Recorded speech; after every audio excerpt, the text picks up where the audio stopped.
TSF Entertainment. Yo, and we back here at TSF Entertainment. This time we bring to you BMF episode 2, Magic Makers, and we got a special guest on the panel this evening, none other than it's Trees from Shade in the City. Yes. Thank you for having me. We are more than welcome to have you, and of course, we got none other than our fellow Detroiter, Jack of Jordans. What up, though?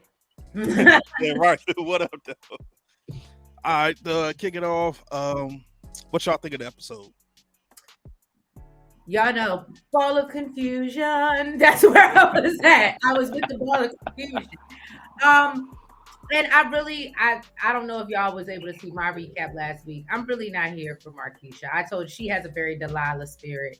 And she just proved to be right. So yeah, that's where I'm at with the episode. What you think, Jack? I think last week I gave the episode either like a between 6.5 or 7.5, something like that. I think this one I give an 8. This one was a little bit better to me. I think we go a little bit more in depth as we talked offline. I think it is definitely a setup episode. I'm with you. I'm not here for Markeisha either. I think something slick going on with her, man. She got something up her. She moving funny. Right. Yeah, her and Stacks is moving funny in my opinion. And here's my thing, y'all. I don't know if y'all caught it. We can wait till we get there. We can wait till we get there. But I got a question about that. For me, I'll say about 7.5, 8. It was a dope episode. Better than the first one. Like Jack said, they went a little bit more in depth and everything. So, it's a setup episode, so I can only imagine what's about to follow these next coming episodes, especially with the whole Ren King T situation in Detroit. So, right, I can only imagine that one. But we go ahead and get right into it. Episode 2 synopsis says Meech focuses on expanding BMF into Atlanta while Terry balances maintaining BMF and his family in Detroit. Terry looks for ways to generate revenue for BMF, and Meech comes through with Colombian connects. Episode starts off with a flashback of them doing magic, him and T. I didn't get this whole scene, but I guess it was for the name of the episode, Magic Makers. right. Because I was like, why is this here? Yeah, I when I first came on, I thought I was watching the wrong episode. Right. I got it. I got what they were trying to do. I was yesterday when I found out that those two was actually brothers too. Yeah, I thought it was something from like episode 1, so I had to look at that. But like I said, it starts off kicked off that episode of flashback, and then we see none other than T and Markeisha in the house that T just purchased. T is moving in all of his stuff. He ready to make the house a home, like Luther Vandross. Oh, my bad. Vandross said a house is not a home. He said the chair is not a chair if she ain't there. So he comes in. There, he ain't. Right. Comes in, sits down with Markeisha, tells everything. Of course, if you watch the predictions, I said Markeisha was going to have some type of change of heart. And she has a change of heart and doesn't feel it's right for those two to be living together in the house that T just paid for after her being shot. Go back home then. That's what you do. You go back home then. So so now I can ask a question. Did he let her stay in the house? I think so because if you go like if we go further, you see that he asked LaWanda to stay there. So I'm like, yo, Markeisha just there? Like she just chilling. Oh, so he was lying about the bachelor go back pad. home. So you saying he was lying about the bachelor pad part? That's what I picked up on.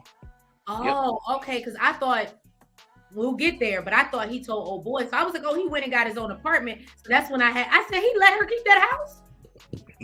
I figured he just told Hoop that to save face. Yeah, that's what I figured. That's what I figured. Okay. Wait till Meech find out. Yeah, right. Exactly. And the part that I didn't get from this was she says, I'm still married to Boom. I'm like, shorty, are you serious? Like, Is it, I'm well, like, is it really? still locked up, or is it supposed to be locked up or something like Yeah. that? Yeah, you locked Yeah. up. So I'm like, how you talking about you still married to Boom? She can't go back there, but she ain't want no small house. She couldn't get nothing big on her own. That's what I think. She definitely just didn't want to go back there, but she wanted, like, she got what she wanted. Whatever. See, And it got made my me so mad. She over there picking out chandeliers and marble floors and how to. Yeah, you see that list? Yeah, she picking all this out. I'm not here for Marquisha. What we doing? what is we doing? Look at that. Look, He look, got look. my I man hate to Terry say it. confused. It's giving, Yeah. it's giving real Drea spirit right now. Y'all been in the news. It's giving Drea. Yeah, I ain't even gonna touch on that. Right. I ain't even gonna have people at my neck over that whole situation. But like I said, as you can see, he confused. He like, really? Like, they bought this house, etc., whatever. So of course he gets pissed off, rolls out, goes over to his restaurant, meets up with Hoop. Hoop has the TV on. I forgot the name of the show. Only reason why I remember that show because my grandmother used to watch it that before he changed. But anyway, changes the channel. And if y'all saw our prediction videos, which we was on point, they find out that they plugged Cena, got arrested due to K9 snitching. So now they need to find a new plug. I'm still lost at why they brought him back to Detroit though. That I was confused by that as well. Because Cena was never in Detroit. He wasn't. I don't know. Maybe we get some type of backstory behind that, but because I don't know. I don't remember the feds ever. Did the feds ever come in and help the task force? Because I don't remember. I don't think that we didn't see that part. I'm gonna have to probably go back to season 2 and see the backstory on that. But I was confused by this. They lock up Cena, bring him back to Detroit due to K9 snitching. So now, of course, T is going crazy, trying to figure out how to find a plug. Loco and Javier show up at Meech's parents' house looking for Dimitri. Dimitri, you know, Dimitri. Yeah. I'm glad you got their names the first time because I didn't get it to the end. Who, Javier? Javier, I was literally calling them two amigos bang. the whole episode. Bang bang. Right. I knew the dude on the left was Loco, but the dude on the right, they didn't say his. I forgot they didn't say his name till like later on. So yeah, right. They come there. They looking for Meech. Of course, you know, Pop say he's not there. He's about to come in anyway. Pop's threatening with the hammer, and I'm like, bro, you threatening a cartel with a hammer?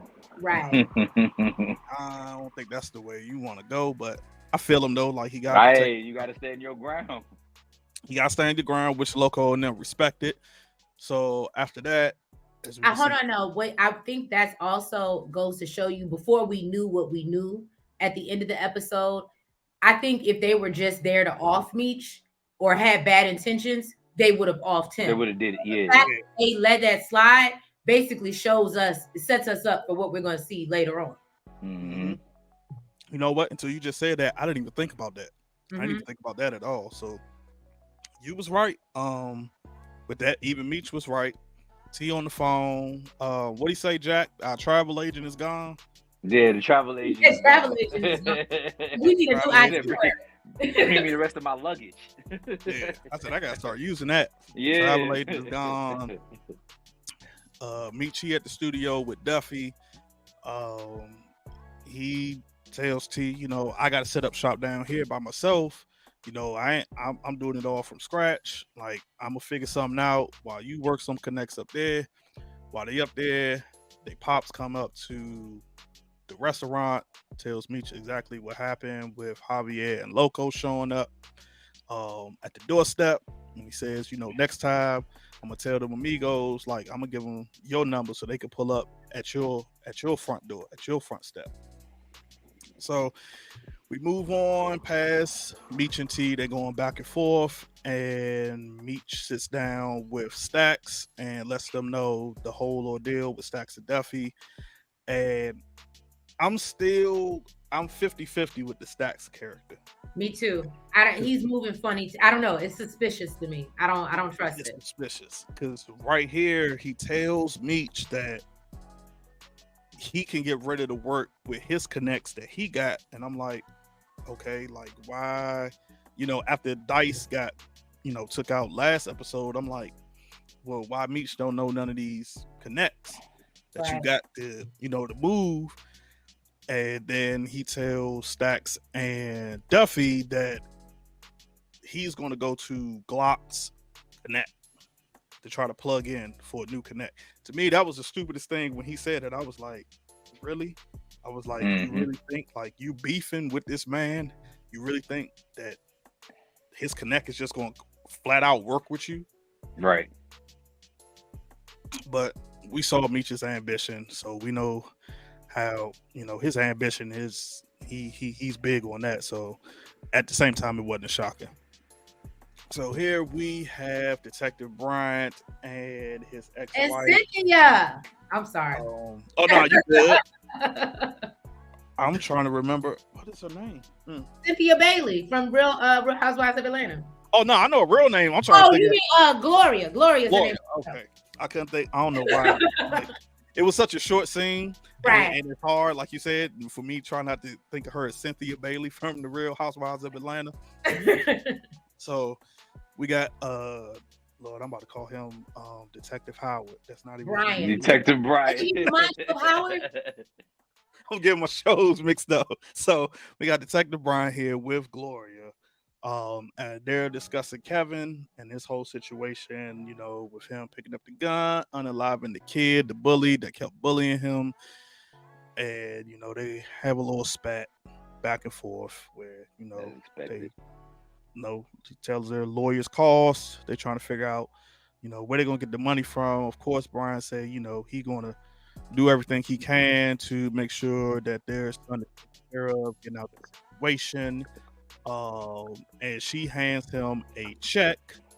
We don't know how much to help out with the lawyers.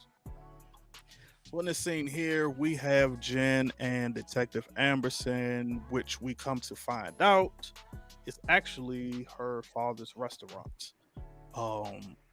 They have a little conversation back and forth where Jen starts to learn more about Detective Amberson as she says that she wouldn't know anything about the hood because where was it, Jack, that she said that Detective Amberson is from?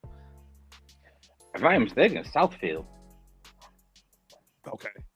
She said she wouldn't know anything about it because she grew up in that area. And, Amberson says, like, hey, you don't know me.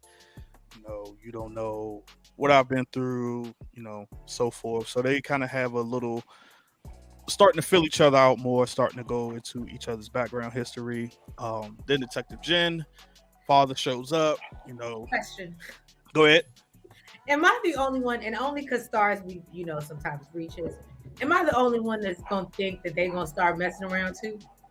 Or is it just me? Am I reaching? I feel like we're going to end up seeing them have a thing. With 50 Cent, you probably right. No telling, right? With 50 Cent, you probably right. I was going to say that on a particular scene. Okay. I thought maybe it was just me.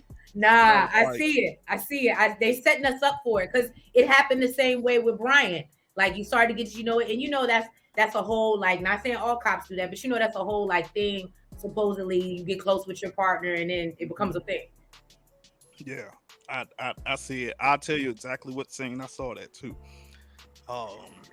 Yeah, so Detective Jen, father, he comes up, tell her she needs to eat more, and this is when we find out Detective Amberson can speak Mandarin, which shocked her partner, and she's like, oh, okay, so I do got you wrong and everything. And during their discussion, Jen's father asks about Detective Bryant, but she tells her, he did some things, outside of the lines. And her father says, sometimes painting outside of the lines makes the picture more interesting. So the face she made after this, it took me back to the last episode is what did she do with those 2 bricks that she took from Saint that was under his bed. Mm-hmm. Because I'm still trying to figure out. I'm still confused on that. I've seen people say that she's taking those 2 bricks to take them back to replace the ones that Detective Howard took. I mean, Detective Bryant. My bad, y'all. Detective Bryant took last season or whatnot. But I'm still confused as to, you know what I'm saying, like the whole situation. Like, go ahead. I'm gonna wait till we get there because again, it's another scene with them. An old girl is gonna admit something, and then I don't know why I feel like that ties into her having like somehow that's gonna mess up her having them bricks. If you know what I'm saying. Yeah. So I'm hoping maybe on episode 3 we see exactly what it is she did with those bricks. Right. So here we have T and Sterl. They sit down, whatnot. Sterl tells T that he has something set up with a new plug that's out in Royal Oak, which Jack of Jordan's. He knows that whole area of Detroit. And we got Sterl, Hoop, and T. They all pull up to a gambling spot, which they find out the plug is none other than Henrietta, aka Ren King. Let me explain something about the Royal Oak thing. Okay, go ahead. Oh, so her name is not Royal Oak. That's the Her name is not Royal Oak. Yeah.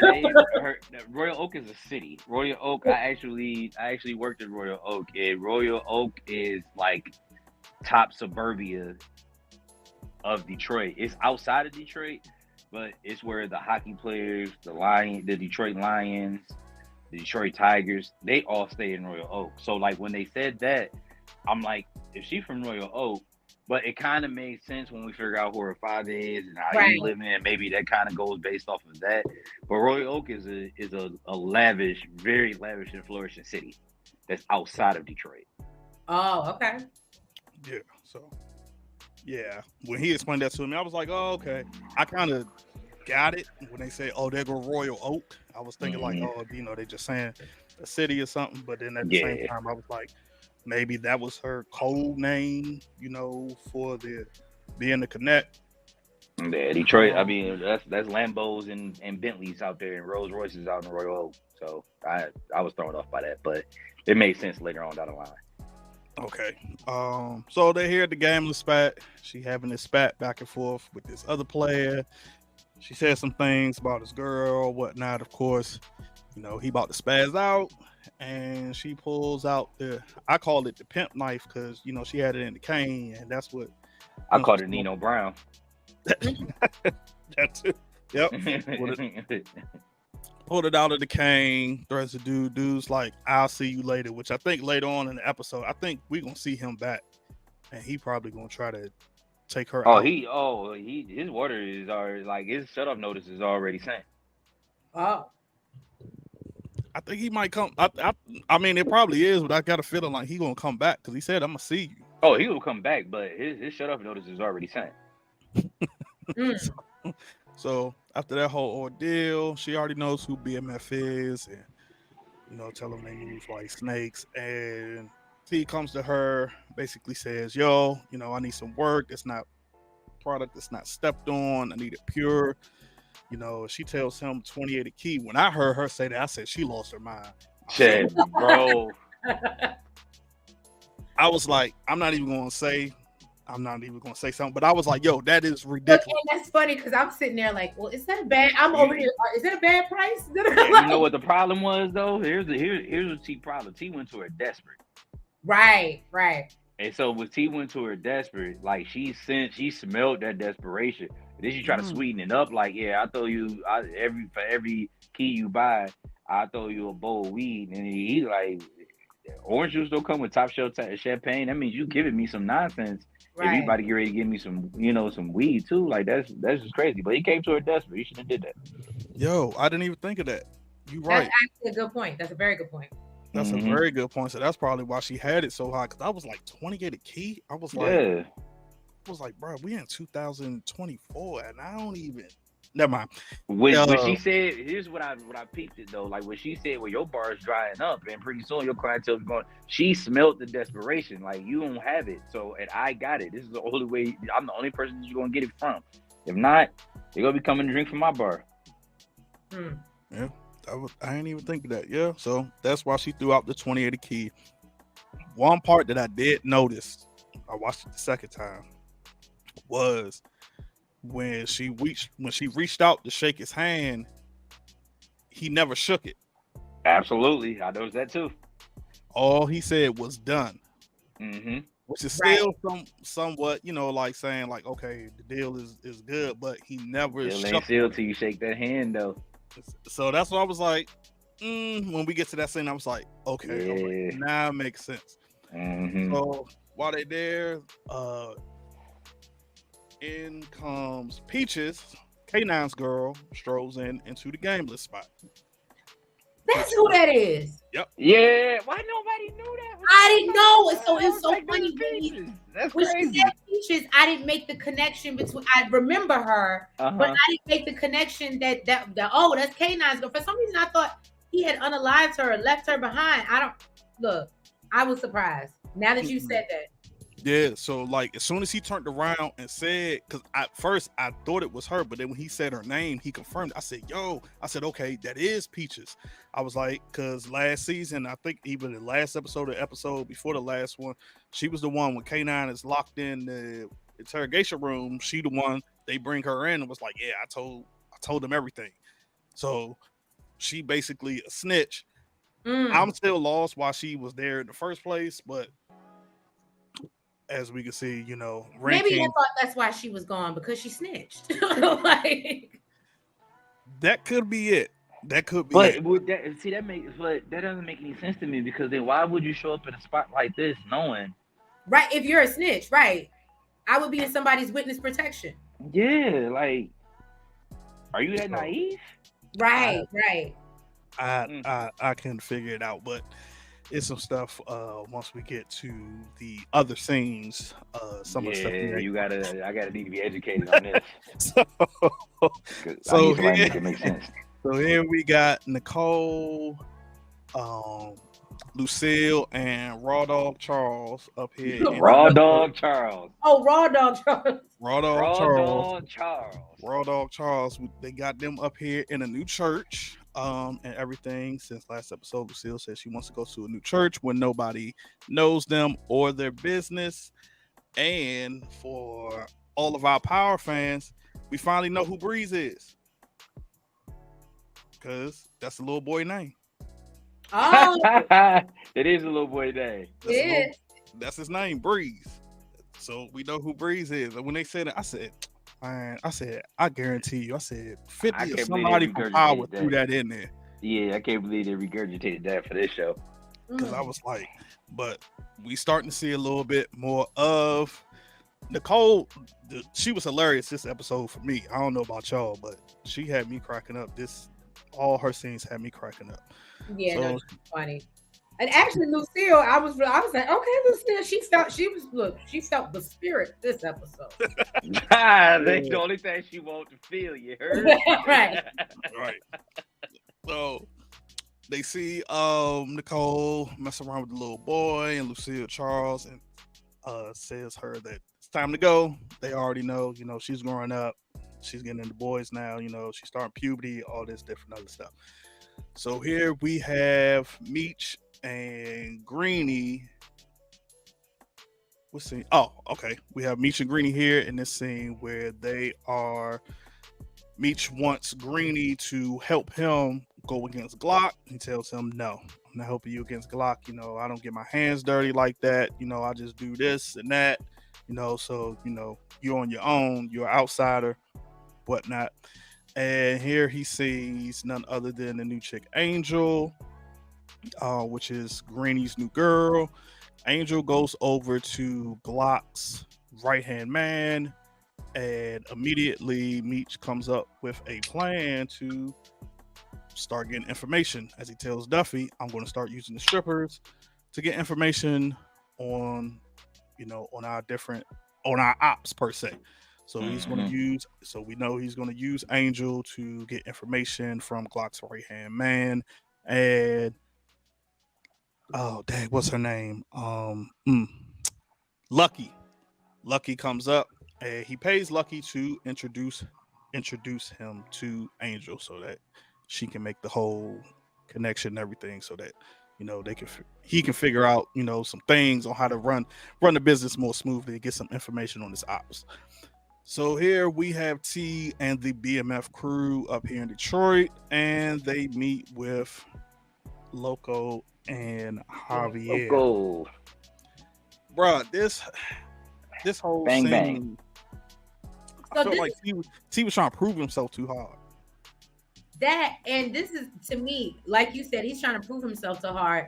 But I don't know if y'all remember me dropping in the comments last week and asking y'all on the video if you thought T was more responsible than Meech for getting him caught up. But this to me is like, yeah, T, you do too much. You do too much. And this is the reason why people don't want to mess with you. T got that little brother syndrome, man. Like he always wanted to move. He always felt like, it seemed like in the show he feels like he's in Meech's shadow. Yeah. And he's trying to get away from his shadow. But really, you just need to utilize what you're good for and just work with that. And this ain't what you're good for, sir.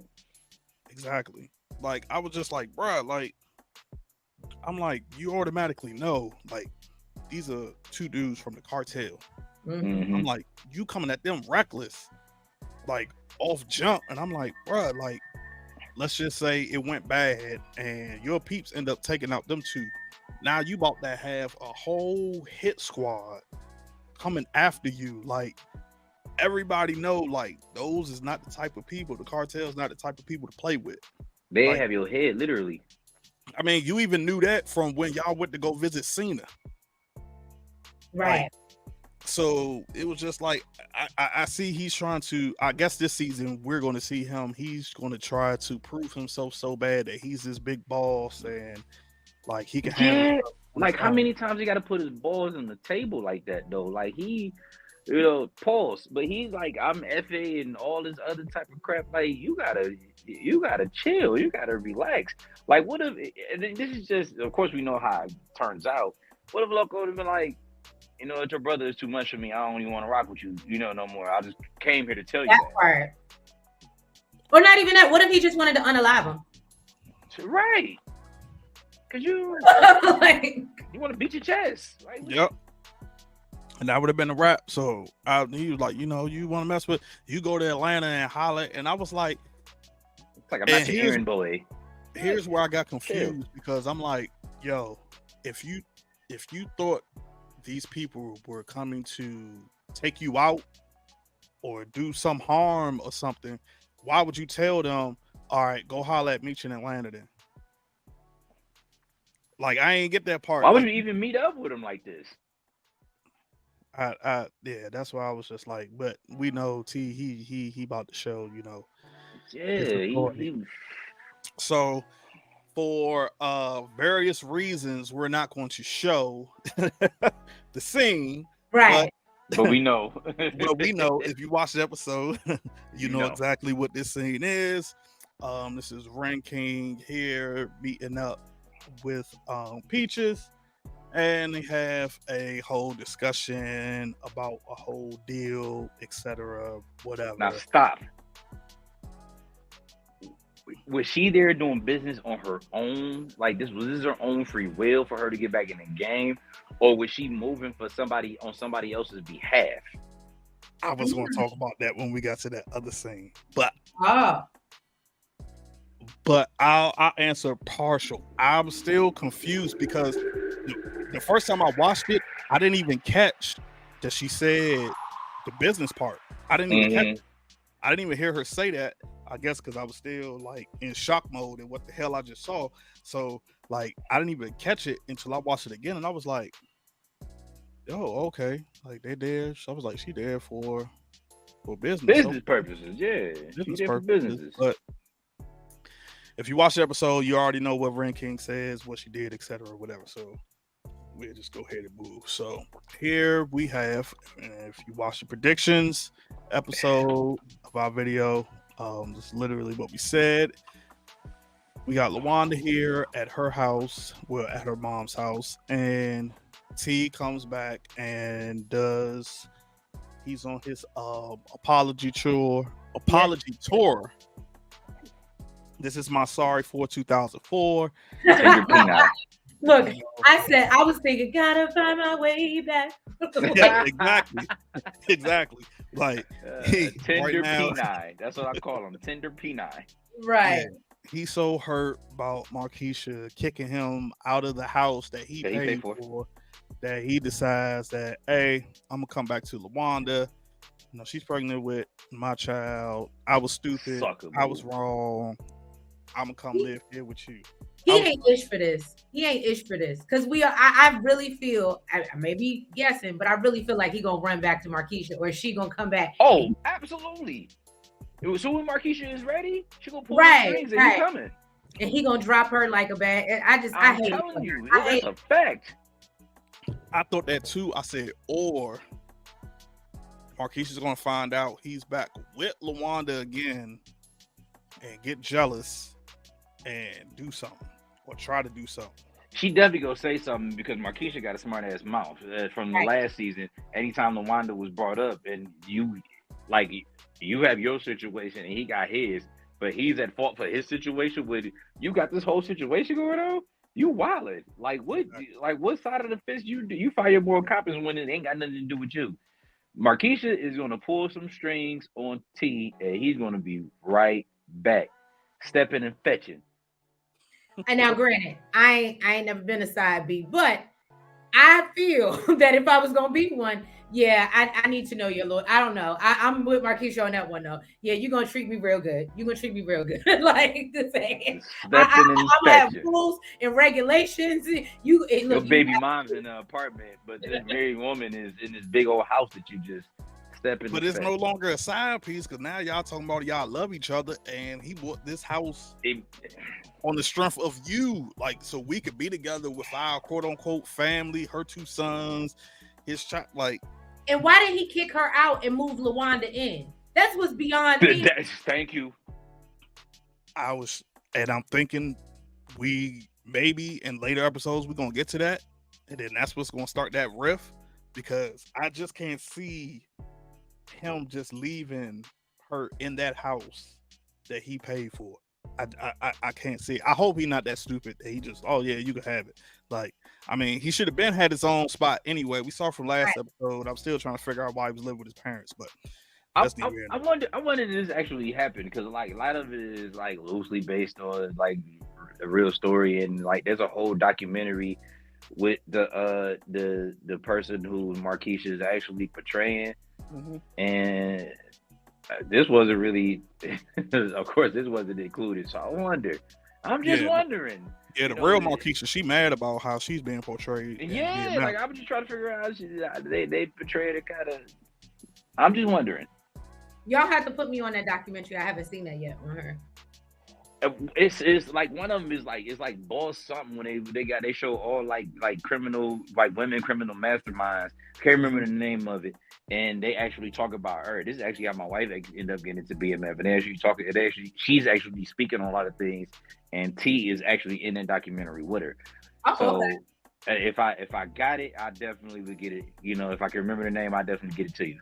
I'm trying to remember her real name, but I remember I can't remember her real name. She's on that VH1. That's what I'm talking about. The VH1 thing. The joint with Remy Ma's narrating. Yeah. Yeah, I forgot the name of it. I'm about to find it. Like, look, do that. Google. Oh yeah, I'll send it to you. But the real Markeisha, she's creating her own documentary right now. She says she's telling the real story.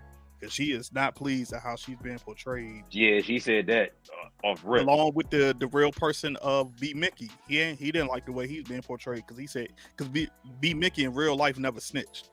So he was mad at that whole ordeal. I forgot I think his name is D. Meeks, Jack, but like he been vocal about his as well. And I don't know how Markeisha. What would she? What's the difference? You did. I don't understand. Like, no, It's called My True Crime Story, actually. I would be interested to see what story she thinks she can tell that's different than what we see. It's called My True Crime Story. That's My what it's called. crime story. Okay. Yeah, that's what. The other one That's I what the was thinking series of called was on the other one I was VH1. thinking Yeah. of with the women was is Monica narrating. This one that Remy is doing is My True Crime Story. Yeah, that's the one that come on VH1. Yeah. I'll send you. I can't remember her actual name, but I'll send it to you.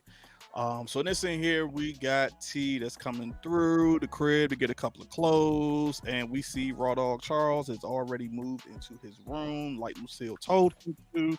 So he getting himself all set up and everything. He finds a trophy that he won. That he goes down memory lane, and his pops tells him, like you earned that. And T tells Charles, like, only reason I got into his life, it was just for the money, just to help out the family, everything that was going on. He got tired of seeing them struggling. Other than that, he wouldn't have gotten the life. And Charles tells him, one thing about being in the life, like it messes up with the people. It also threatens the people who love you as well. Like you also bring them into that life as well when you jump into the life. So, I think from the look of it, I think this kind of resonated with T, and it looked like he kind of wanted to get out the game, but he just like T is in it now where, he in it for that money. Yeah, too deep. Yeah. So here we got Meech. He out here, Okay, can I ask a question for you get into this? Go ahead. Why didn't Raw Dog Charles just move in with his side piece? Because that ain't what she for. I mean, clearly he realized that she's not that girl, but that's what makes it even worse that you risked your whole family. Now you sleeping in your daughter's room. Well, if it was that serious and you needed it that bad, why don't you just move in with me? I mean, you speaking from a woman's perspective, Queen. Like, no, because I'm gonna be honest. If I was Lucille, you couldn't have been on a couch in a corner. I don't give a damn. When he say he have no money, I don't give two. You better go tell that bitch to go help you. He was helping. She was helping him with everything. We ain't talking about that at the time, but it's like laws admitting that. I mean, I think now I got to answer because she brought it up. I think it was just because, like, his feelings, of course, was with Lucille. That's his wife. He's been with her forever, et cetera, whatever. He wanted to be intimate with her, and Lucille, she said like she tired, et cetera, whatever. It ain't no excuse, but I think it was just like once he got, I think like after he got caught, he was just like, nah, this ain't this. Like this was just one of those. Because I think after Meech caught him, especially when Meech caught him in the strip club with the girl. No, because he smashed her again. Remember? After that. Yeah, up against the wall. Remember, he was like, "Oh, I can't." Meech seen us, and that's when they was in. She was in the kitchen, borrowing the front of the cast iron skillet, and that's when I said if I was Lucille, I would have bust upside her damn head. Oh yeah, that's right. I forgot. Yeah, nah, she's a nasty little heifer. He would have had to get out my house. I can't even remember her name now. That's crazy. I can't even remember her name. But... Nasty little heifer. But go ahead. Yeah, now that you said that, yeah, probably should have. But he just wanted Lucille. But we got Meech here meeting up with Angel. So he sits down, talk with Angel, try to get to know Angel better. This is also where we find out that Angel is a foster child. She is a runaway. And we also find out that Greenie is pimping her because she says that Greenie's going to be upset if I come back with no money.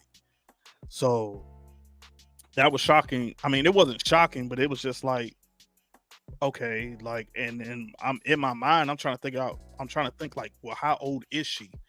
Because if she's like a runaway, like how old is she really? Of course, Meech sweets talker. That's a good point. Yeah, because he was like, I'm a runaway, I'm a foster kid, and I'm just like, he's like, Greenie saved me, he's kept me safe and all this other stuff. So I'm thinking like, well, how old are you actually? Like, for this stuff, especially. And then when she made that statement, like, oh, he's gonna be pissed if I come back with no money. And I'm like, so I'm thinking like either she didn't tell Greenie that she was meeting up with Meech, or You know, so like she got to come back with some money, or like, you know, he knew all of Jump Street and was like, yeah, you better get some money out of him or something. She gives me bottom B vibes. I'm just saying, she does. She absolutely does. I'm glad you said that. She definitely. Hey, Greedy's actually got a stable of women. That's just the bottom one. Right. I mean, that's yeah.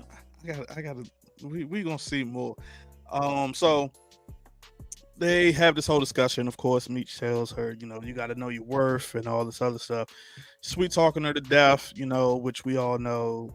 We know this is gonna be his love interest because he already getting soft on her and everything, and he, of course, he gives her money, and he wants her to work with him to get info out of different ops and everything. Go ahead. I'm sorry. Can I just say I'm upset that it wasn't, because I heard Sweetie was gonna be on this season, and I'm a fan, so I was so mad when, because like you said, I could tell this is about to be a love interest, and I was like, damn, I wanted it to be Sweetie so bad. I wanted it to be Sweetie. Okay. Dang, should I? I'll tell you offline because I don't want to Okay. I don't want to spoil it. I don't want to spoil it. So I'll tell you about the Sweetie character offline. So yeah, like I said, we all know, you know, Meechy sweet talker and everything, and of course she agrees to end up working with Meech to get information out of his ops. So here we have Jen and Amberson, which I have a feeling at some point this so-called anonymous tip about Saint getting unalive. I think we're going to find out who made this quote-unquote anonymous tip, but Jen gets an anonymous tip about the car that left after Saint got unalive, and they come across Cuts, who is a part of the BMF crew, and they find this. The tip leads up to a slice of plates, and that's how they end up finding out about Cuts, and he was the one who left the scene, whatnot. They get an address on him, and Jen and Amberson. It's not PA. Yeah, he's also a part of PA Boys. Oh, but he's not. I'm about to say he's Puritan Ave. I'm not really sure. That's why, like the last episode, that's why I'm like, I'm not really sure. Is it Puritan Ave or is it BMF? Well, remember season 2, Meech told, he was like, all of us are gonna be under one umbrella. So they're all under BMF, but I think T and Meech are the only two that's walk around with the BMF chains. Right. But technically they're under the BMF umbrella. So it's like they're still the PA Boys, but this is like, you know, because remember he brought in PA and they're a subsidiary Boys and what was it, the 12th Street crew? Like he tried to tie them all under one umbrella. But that's how they find out who Cuts is, and they got this whole thing with anonymous tip, and they go to Cuts' house to surveil his house and everything. So here we got none other than Nicole and Lucille. The first time I saw this scene, I was confused because I was like, why is she trying to steal tampons? You already know I was confused, and you had to explain it to me offline. I had to explain to Jack and George offline. So then when I watched it the second time, I said, okay. I said, now I get it. While she was trying to steal him and while Lucille stopped her, because my mom is from the South, and like I've heard this whole thing. I don't know if Treese might know. I was gonna say I understood it completely when my mom is from the South. Okay, absolutely, I understood it completely. It was a thing that's a real thing for females, and some mothers just feel like, nah, you ain't getting nothing up in there, and nothing. Okay, nothing. Yep, that's exactly what it was. Like nothing supposed to be until marriage. So, right. So when I watched it the second time, I said, I remember it because I was like, yo, I got 3 sisters. I was like, nah, I remember the whole thing with my mom. Right. So she tries to take this, and here we finally get Dr. Maurice. Dr. Maurice. Lucille's new love interest this season. She couldn't even stop giggling. Yo, she was giggling like a high school girl. I was like, yo, look at Lucille. I mean, Dr. Maurice is in there. Lucille was happy. She was like, "What?" Like, okay, like this whole scene. This was the funniest scene to me because Nicole was cracking me up because she kept looking at her mom like, "For real?" Mhm. Like, You know what's so funny? I think she gonna get her lick back, and then maybe her and Raw Dog Charles can make up. If he can get over the fact that she got her lick back. Yeah, I think that's what's gonna happen. Yeah. maybe Raw Dog Charles might try to fight him. Well, I mean, I can see that as well. I can see you know, that as well. toxic is, they're both being toxic right now. So it They goes. both here's where we also find that Raw Dog Charles stole Lucille from Maurice in high school. Stole her away, everything. Prom date. Lucille tells, just juggling kids, being married, and Maurice hits the lines like, yeah, I've been with, plenty of women, but none of them, compared to you, which was immediately sent her, into schoolgirl, blushing mode. So we all know this is about to be Lucille's love interest this season. So she took that number and slid it into her purse, though. Slid it right on there. I'm happy for Mama Lucille. Shout out. Look, only real ones are named Lucille. Okay, they don't make it like that no more. Bruh, I don't even. If somebody was named Lucille now, I wouldn't even know how to react. They younger than me. Right, that's my grandmother was a Lucille. That's why I'm like, they don't make those no more. Well, I'm only can think of Lucy. That's the only Lucille I know. Or Lucille Ball. That's all. Right. I can't even. I'm sitting here now trying to. I can't even think of it. But here we got Stax, Duffy, and Meech. They are up at the club. Stax tells Meech that he got rid of the rest of the work. Meech is got like, that luggage off. Thank you. Couldn't have done it without you. Got everything all done. At the same time, Meech sees that some customer is getting rough with his new boo thing, Angel. Comes over, beats the crap out of him, and security breaks it up. So after that, Angel says, let me give you a dance, which she does, and she tells him about Santiago Dominguez and the what did they call it? The Havana House. So it sounded like it was made up. Now that I like Santiago Dominguez, like that sounds like a made up. Listen, offline, I told Fresh how I felt about this Angel and Greenie. I said it. I was like, yo, shut off notices. So we see. So all right. So here's my question, because right after, like I said, when I watched it the second time, after Jack said something, I watched it again. He gives her the name, and then we see Greenie, with this angry scout. Now, the first time I watched it, I looked at it as like Greenie's mad, and he thinks that Meech is just trying to take Angel away from him. Yeah. But then the second time I watched it, I'm like, yo, was he watching? Because he was the one who told Angel to tell me. That's what I think. This info. Wow, that's what I think.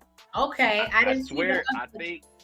I think like when he gave her that look, it was like you did what I asked you to do, and like when you go further into we unfold what happens later, I'm like, yo, come on, because then Duffy said something too, though. Duffy's like, where the headliner at? Like, how was you? Yeah. You know what I'm saying? How was this the spot when your headliner ain't here? That doesn't make sense to me. Yeah. So I was like, I don't know, man. My antennas went up immediately. Yeah, my antennas. I didn't catch that one. That's a good one. I caught it on when we get to that scene the second time when they celebrate. My man Braxton Hartnebreed. Right. I said Braxton on it too. My man Braxton Hartnebreed. So we finally get introduced to the new character Blaze, which we also find out he is also, I'm kind of jumping scenes here, he's also an ex-cop. That STARZ says later on he's an ex-cop. He meets here with I don't know why, Detective Bryant. He's here with Detective Bryant. You know who I was about to call him. I know. Don't feel bad. It's I literally my notes sometimes be like Howard. I get it. So he meets here with Detective Brian, and Brian comes to him, just saying like, I need help as much as I can. I need your help with some lawyers for my son.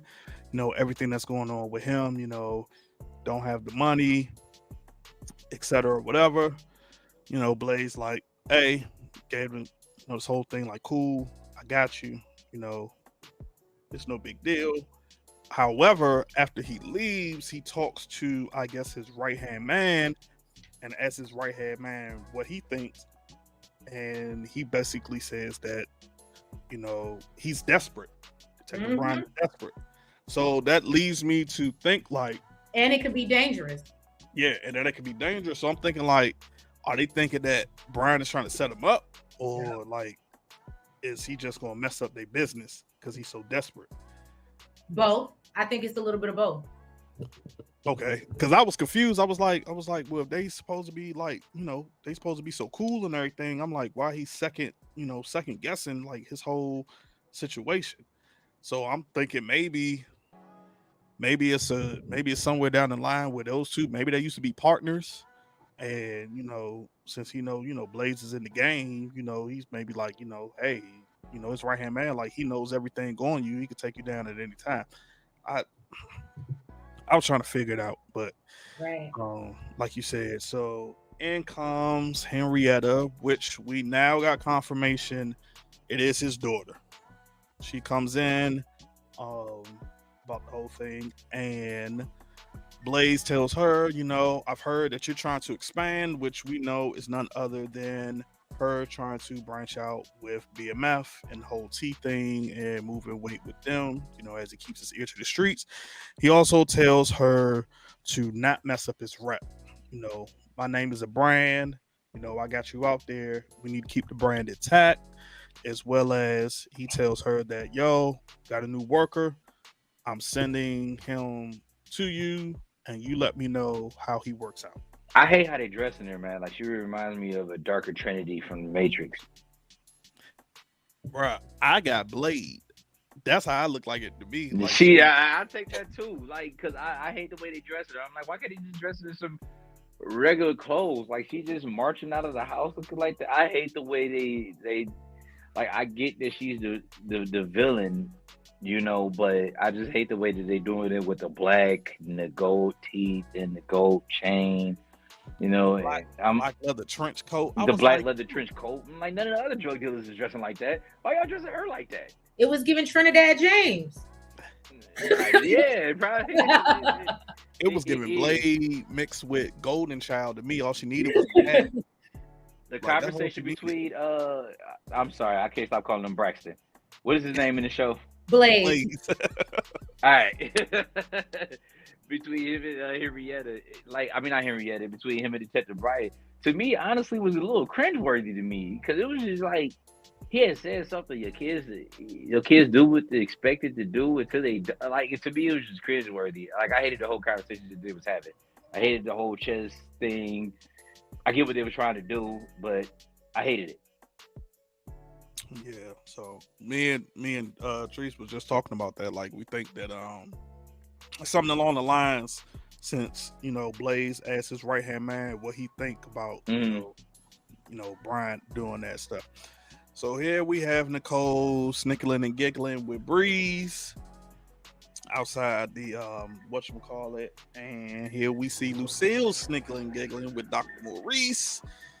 She's all happy, she, and it's crazy to me because it was just like, this is how we know how holy Lucille is, because last episode she said like, hey, we're going to move forward with the divorce, but here she was so hesitant to even go out with Dr. Maurice, and all he said was just to catch up on old time. Like, she was hesitant to even take the card. Nah, bruh. Maybe it's just me as a woman. We know. Lucille knew he won't just try. He was trying to catch up on how to do that thing. Talk your truth, queen. Okay. Talk crazy. She knew what was up. That's I really feel like if she felt intentions were good, She would just sit with him at lunch, but she knew what was up, and I think he told her what was up. Like, I'm trying to see if that thing still be thinking.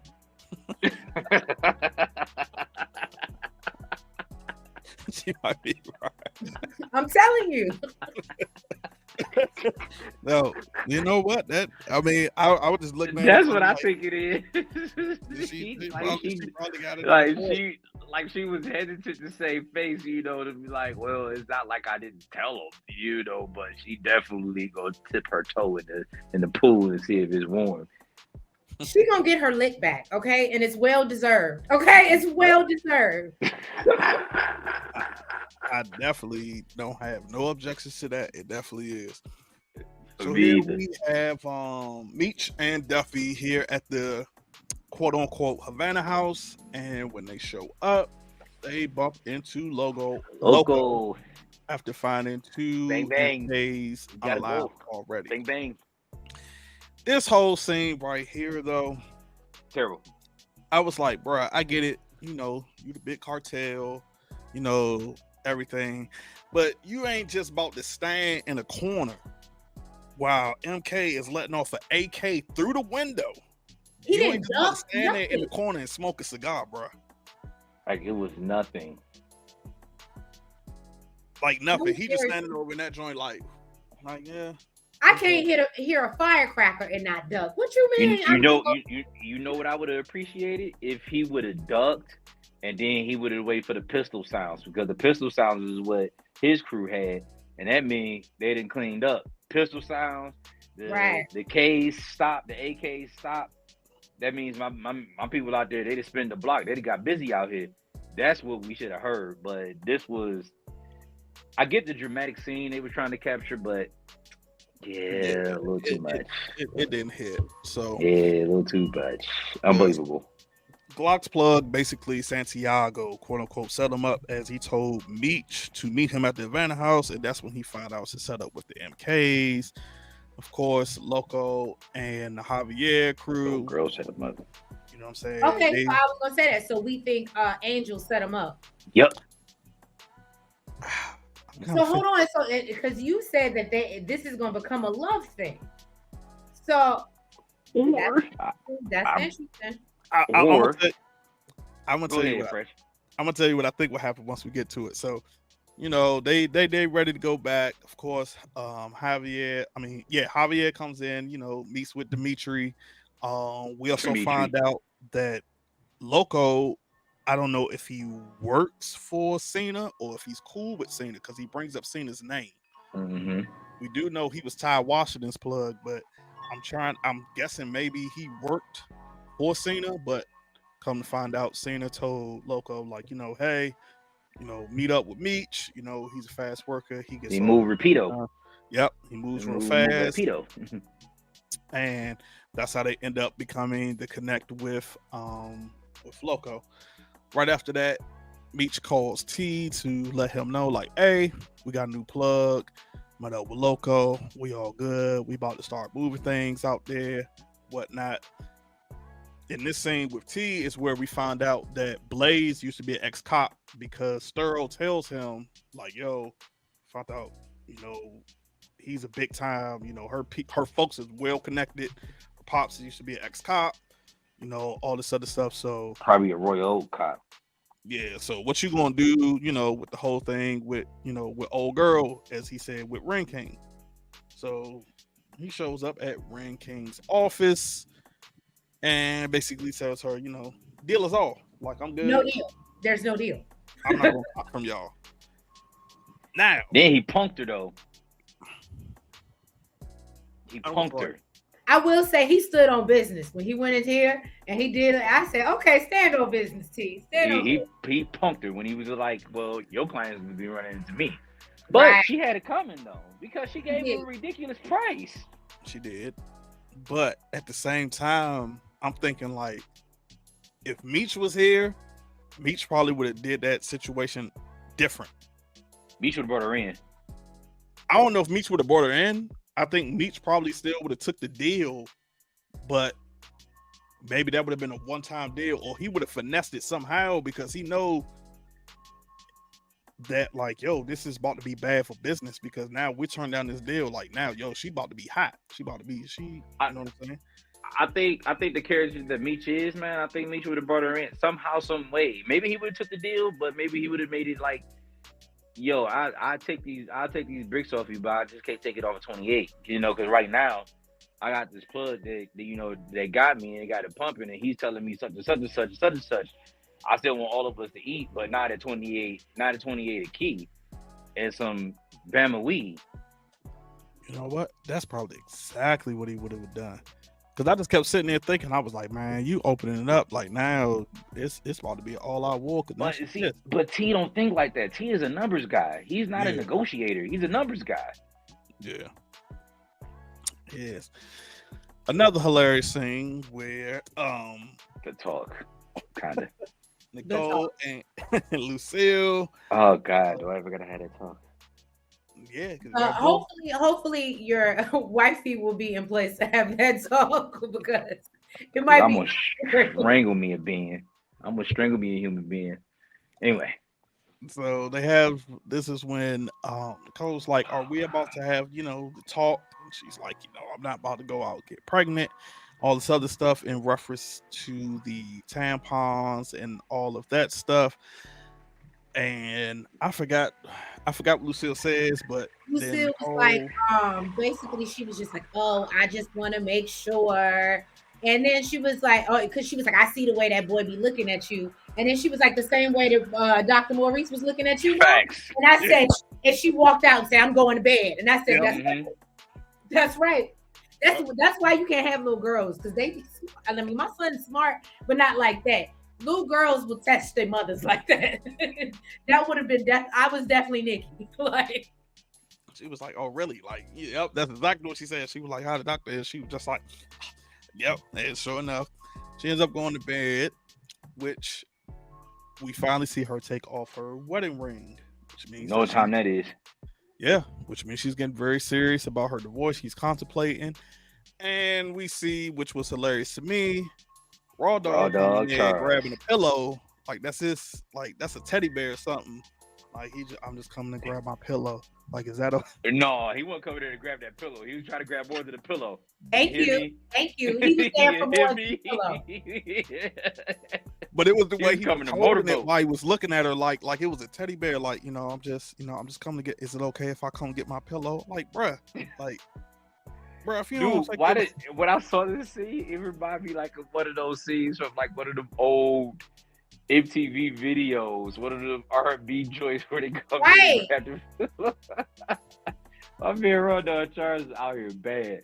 But you know what it was though? I think that because we saw her fantasizing and thinking about Maurice, and she was in a mood. She had a glow that Charles ain't seen in a while. So he was like, oh, yep. Oh, I just came in to grab my pillow. Yep. I'm trying to see what that thing be like. And then he's like, Charles, go back. Motorboat. Because we saw him stop in the hallway for a second. And I think now that you said that, that's probably exactly what it is. He's like, wait a minute. Like, yo, she's a little bit too happy right now. Oh, she's feeling different. Okay. Like, she's a little bit too happy. I think wait till next episode, she started dressing different. And I always say, and maybe y'all can tell me as men, I feel like, I always say, and this is terrible to compare y'all, but y'all know when someone else is like pissing in your yard. I feel like y'all have a sixth sense. Absolutely.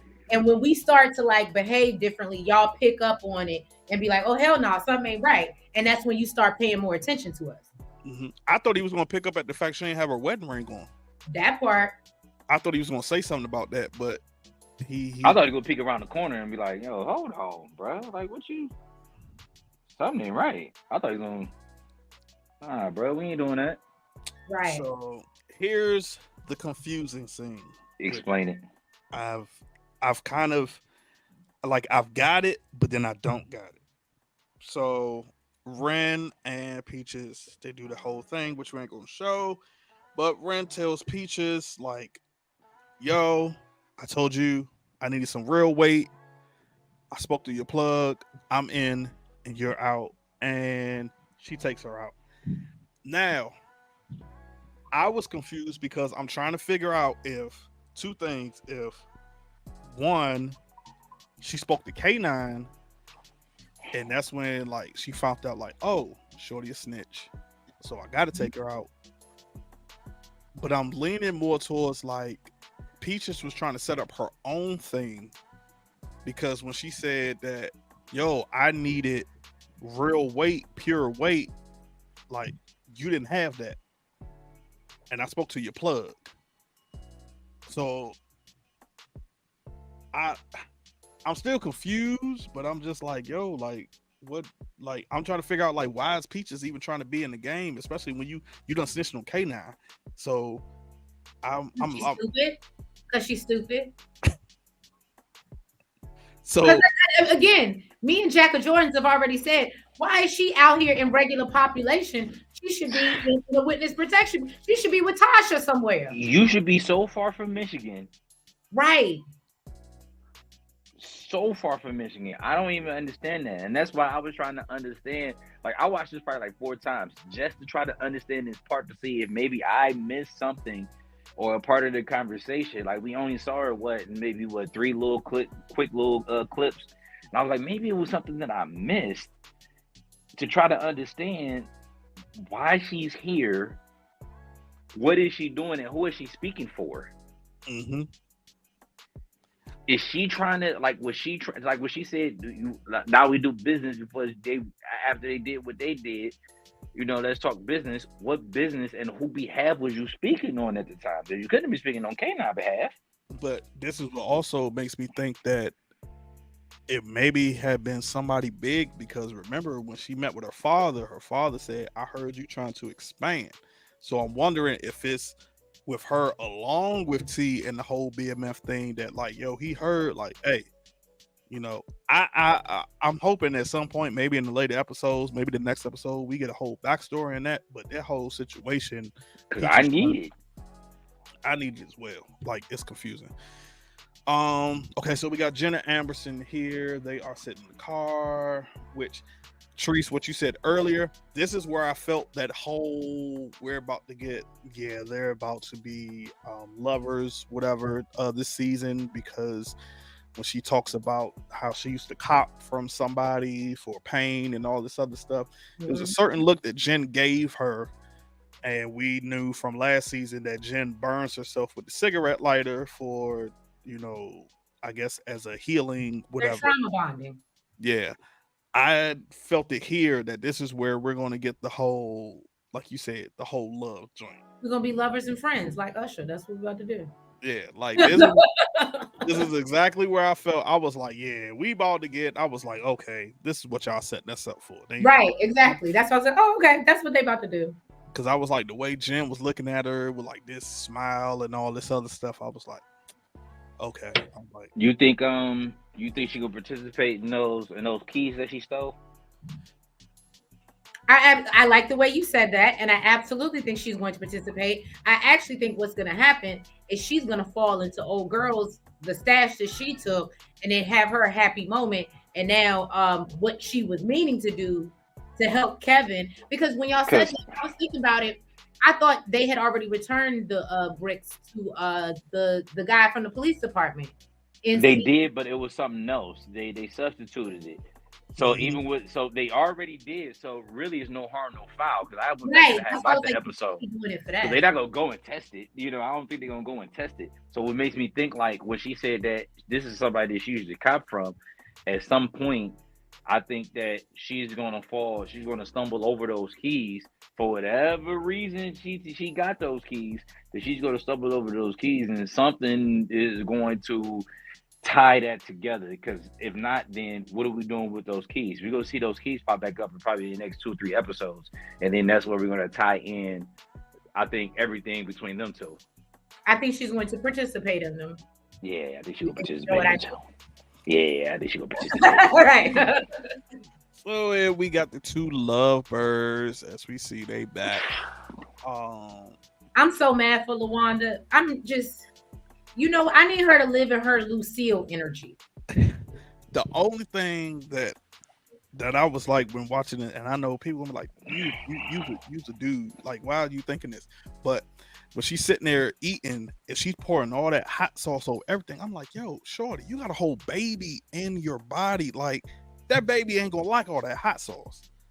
like at no point, and I'm guessing it's because I see my older sister pregnant, like with my my nieces and nephews. So I'm like, that baby ain't gonna like all that damn hot sauce. You But crave what you crave, but I will say, I think as far as like directing and editing, I feel like this might have been a misstep. I think that they probably, for this particular scene, to like produce this scene, I definitely think they should have had like a mother on hand. Because you're right, I don't think that just wouldn't have been the hotness, right? yeah, Like I'm that talking would about be she was pouring it on everything. right. I'm trying to figure out what restaurant this did he own in Detroit. Oh, good point. Because you're from there, right? Yeah, Yeah, I'm looking it up never now. said. They never said, and I can't find it. I'm trying to figure out what restaurant was that. I'm sure they'll probably say the name at some point. But we see them. They all lovey-dovey, of course. Sterile and Hoop. They all cracking, making jokes about them being all lovey-dovey, and everything, and they all back together. Meanwhile, we got Jen and Amberson taking pictures of them as they follow cuts there to T's restaurant, and that's where Jen starts putting two and two together, where she's like, "Hey, T was the one who called the hit to Unalive Saint."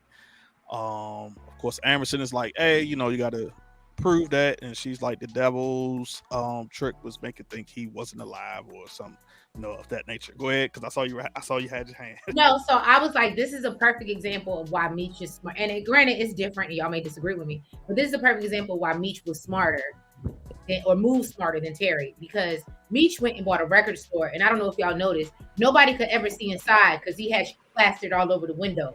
Mm-hmm. So there was no photos that Terry goes and buys an open front restaurant right on the street where you can look in and see him. I'm just saying that's not smart when you're doing illegals. Like, it's just not smart. That, you know what? Now that you said that, like, I mean, I paid attention to it, but I never even put two and two. I didn't even peep it until you just said that. Come visit, you trying to move silently, and like, if people can, it just didn't make sense. It didn't make sense. That makes perfect sense. So here we got Duffy, Meech, Stacks, and Loco where they meet. Stacks comes up all energetic. Meech says, "This is Unc. Unc ain't feeling Stacks or whatever." Which again, I'm confused because I'm like, okay, if you were Ty Washington's plug, then you should somewhat know who that is. That was a bar. Just the hair alone is giving me ops. So I'm like, you don't know him? And I'm like, we got introduced to Stacks as, hey, this was Ty's, like right-hand man, his biggest earner, like nobody. And so I'm like, okay, so where, like was this man underground? Like, what's going on that you don't know Stacks? It was a bar. I didn't even peep that. Yeah, because like he said, when he tried to dap him up, Loco just looked at him and he was like, "Man, this ain't Unc." And then he was talking about he gonna go to the bathroom. And I'm like, yo, but if you was Ty Washington's plug, I'm sure at some point, like, I think as they get closer, Loco is gonna reveal why he don't mess with Stacks. And I think that's why Stacks is probably not gonna I can definitely see that. I also think because of a man, it ain't no spoiler. The damn trailer's out there. I also think at some point Stacks is going to either jump ship or like he's going to be, like you said, he's going to find out, because I've seen a scene from I forgot which trailer where Stacks has Glock's right-hand man in the back seat. So I don't know if that's Glock's. I don't know if that's Stacks setting up Glock's right-hand man or what it be, but we do know, Glock. I'm sorry, y'all. Stacks is moving funny. Like I said, he's moving funny. So they celebrating as they got the new connect, and Meech runs into what is this girl's name? Hold on. Tina. Tina, who is Monique's cousin from last season. And if you don't know who Monique character, not the comedian, but Cash Doll's character. This was her cousin. So if you come to Hotlanta, I got you. Look, rest in peace, Mo. I miss her. I miss her. Just like I miss Lamar. I miss them both. Yeah, man. I think Lamar gonna pop back up, but he is. I said that. He's not. He's not. No, because here's my thing. The way, BMF or just the STARZ network does things, if they wanted him to go, they would have unalived him. Mm-hmm. The fact that, and because I feel like Lamar, we've seen with his willpower, if he wants to get clean, he will get clean and come back. That can happen. And I think that's why they left that as an avenue open. That's just me. If he does, I don't see him coming back this season. Same with I don't see him coming back this season. But I think we got too much going on. I think by the time we get to Miami, because I don't think we're gonna get to Miami season 4. We got Stacks, we got MKs, we got the Techwood boys. We got too much going on. Right. And we got Ren King, so we got too much going on. We don't need Lamar right now. No, I think we're gonna hit Miami this season. I think near the end is when we're gonna hit Miami. I think probably episode 8, 9, we're gonna hit Miami. Probably even before then. I want to say 7. Wow. Okay, because me and Nels didn't think it was gonna come to. We were like, "Where is Miami?" Because we were down there in that time. That's why I'm like, "We're waiting. We're waiting." Oh, so y'all was partying with Meech. I wasn't with party. Big Meech. Look, we were told avoid. Right, we were told avoid BMF, Big Meech. That's what we were told while we were in Miami. Like they were like, "Oh, if you see them in the club, because Meech is ruthless." Like we've heard things that we were like, "Okay." We'll just but yeah, we might have been in some of the same venues, but we were never messing with that. Okay, we got so all three of us got some info, but we're gonna keep moving forward, and we see Greenie comes up and tells Meech bottles all on me. He got the slimy smile, everything, hey, I'm just. Meech is already like, why? And he's like, did your thing, the angel. He gives me Johnny P's do or die vibe. You know what it is? The reason why he plays this slimy so well is because that's who he is in real life. That's why he plays it so well. That's because he plays this in real life. Like this is who he is. If you know anything about Neil's personal life and how he has done his wives, baby mamas, etc., and how he moves, he is. This is why he plays his character so well. Yeah, I'm sorry. I can't even say nothing. Yeah. I got no comment. Yeah. Oh, but this is where I think it was, because this is where Duffy pointed out that Angel wasn't there. So here's where I think it wasn't Angel. I'm starting to think it was more so Greenie was the one who set Meech up. It made maybe some side deal or something with Glock, because Greenie got jealous. Like, yo, he trying to take Angel, because remember he would tell Angel, told Angel the deal, but Angel didn't know. So where do you think Angel is though? Because I'm not gonna lie to you, in this scene, I said, oh, I was worried for her. I was actually worried for her when I watched this scene. I said, where is she? And he just sitting there being a slimy ninja that he is, smiling and shit. That I was like, oh, he done something to Angel. But now that you say she gonna be around for a while, I don't think that he did what I thought he did. I think he told her to stay home. Yeah, that's what I think. Take the day off or something. Or it could have been, after he blacked her eye.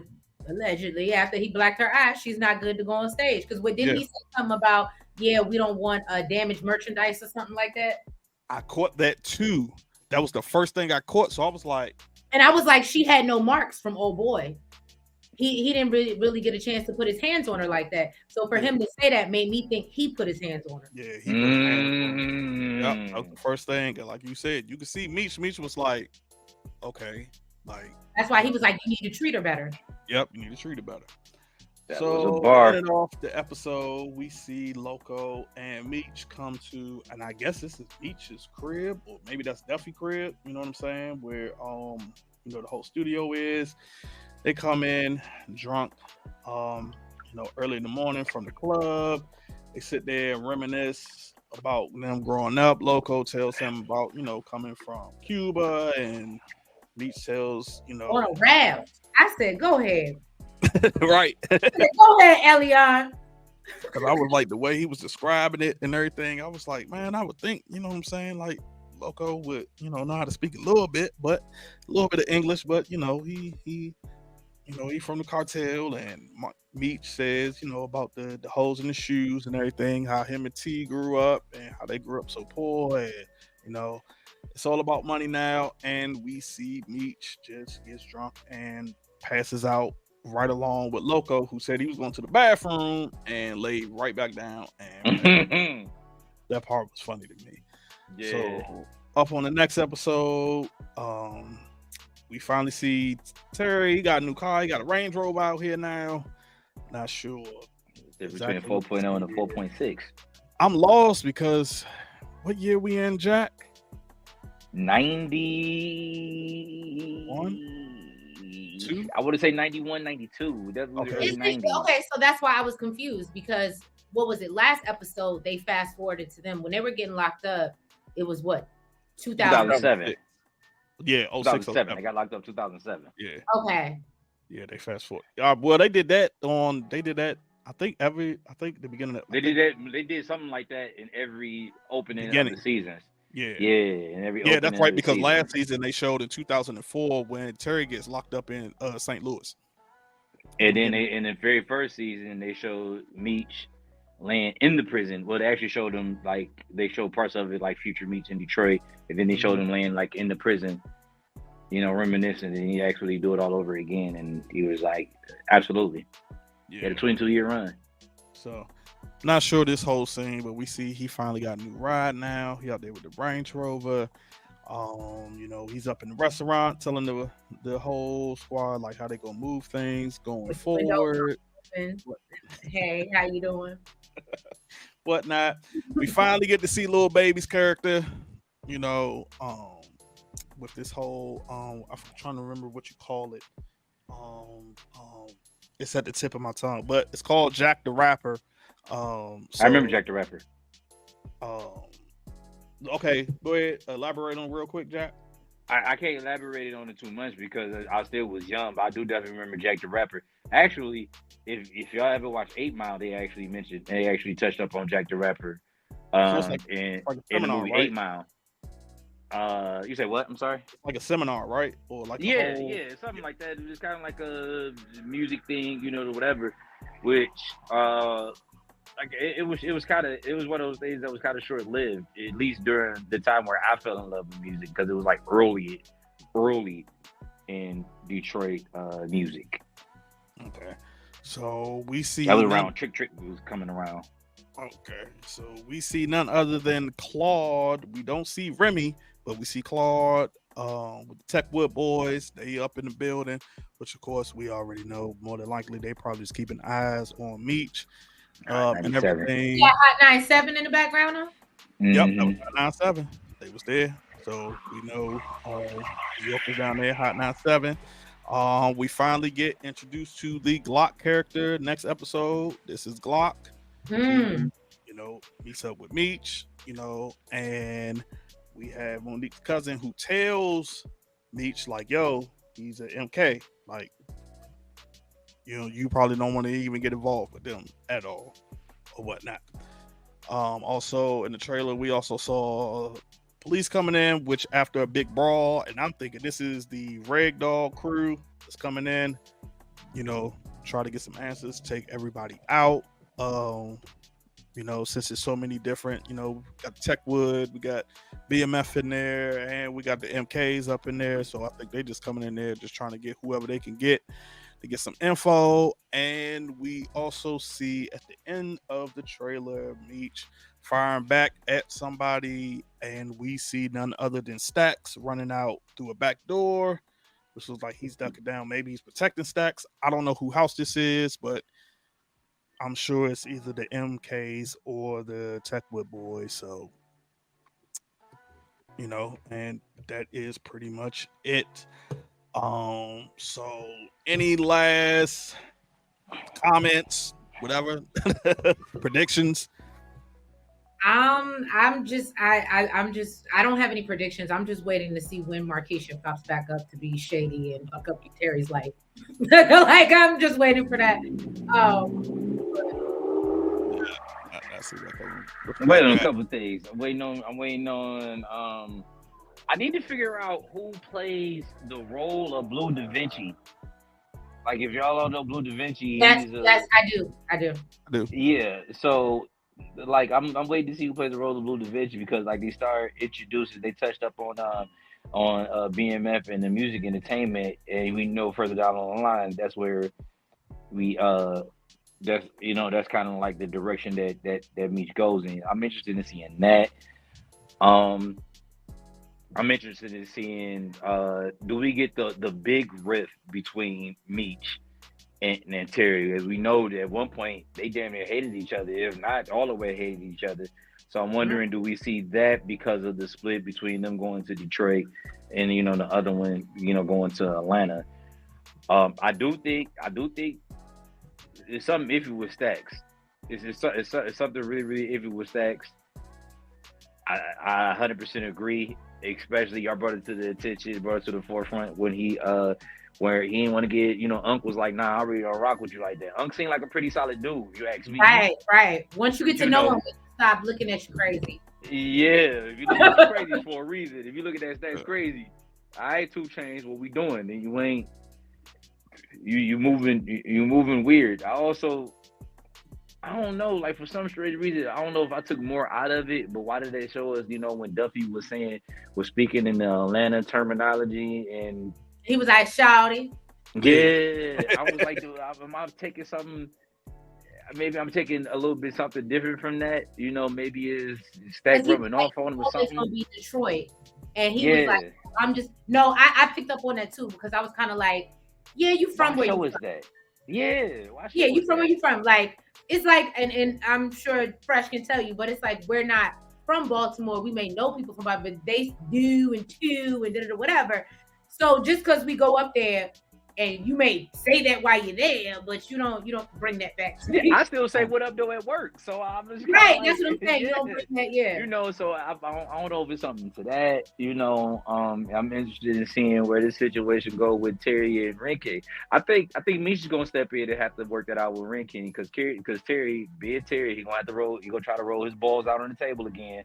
I have a question. When are we getting? And I'm always a fan of getting rid of the ops. When are we getting rid of Bryant? Okay, he been here too long, and that's why I think he ain't going nowhere. I think that's why we confuse him with Detective Howard a lot because he ain't going nowhere.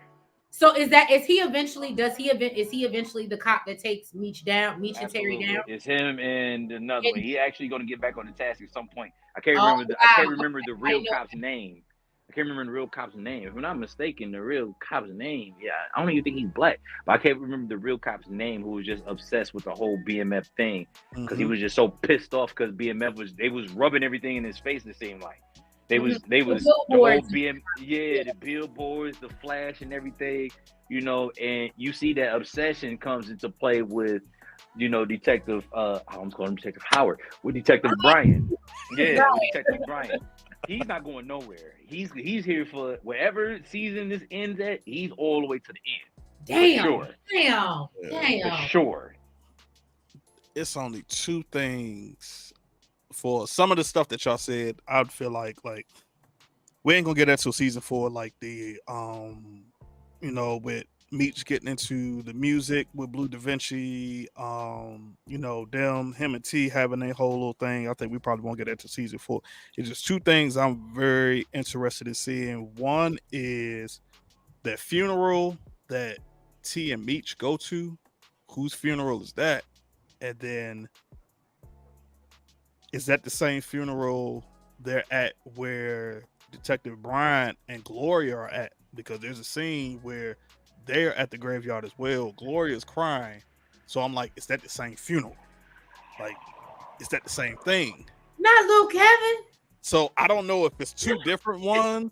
I can't see. That's the only thing I was thinking of was Lil Kevin and Cheryl. But you know what? It's always the innocent one. We lost. Oh no, I'm sorry. Kevin Far from Innocent. I'm thinking of Kevin Far from Innocent. But I can't see T and Meech being at, Kevin's funeral. They at STARZ. That's what I was thinking. I'm thinking that it is that, and then of course, like I said, I'm also ever since Streets pointed it out, I'm very curious to see if Loco, or was it Jack that said it, that Loco is something that No, it was Trees. It was Trees. They Yeah, said, it was. they said that Loco is going to reveal why he don't rock with Stacks at all. Mm-hmm.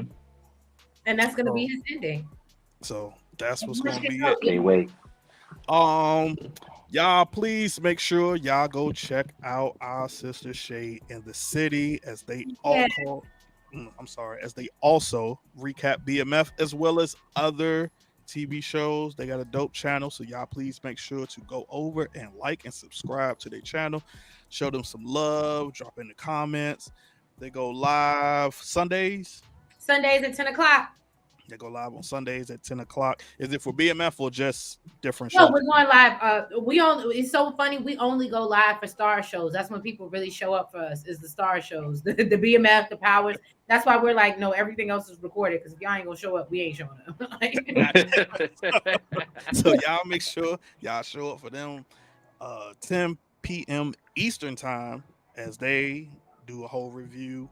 Her and I don't want to get her My name wrong. sister Nels, Chanel. Nails. We call her Okay. Nails. Nails. I'm so glad that you said it because Jack of Jordan knows what I'm talking about. I was literally about to say Nunu. And I know who Nunu is. yeah, I love him. We love Nunu over here. I'm thinking of battle rap. So Yeah. they do their review on BMF. Also, next week we will be dropping our predictions on episode 3 of BMF. So after watching this, y'all drop y'all comments and predictions and everything, and let us know what y'all think, what's about to come up on episode 3. And until next week, we will see y'all later.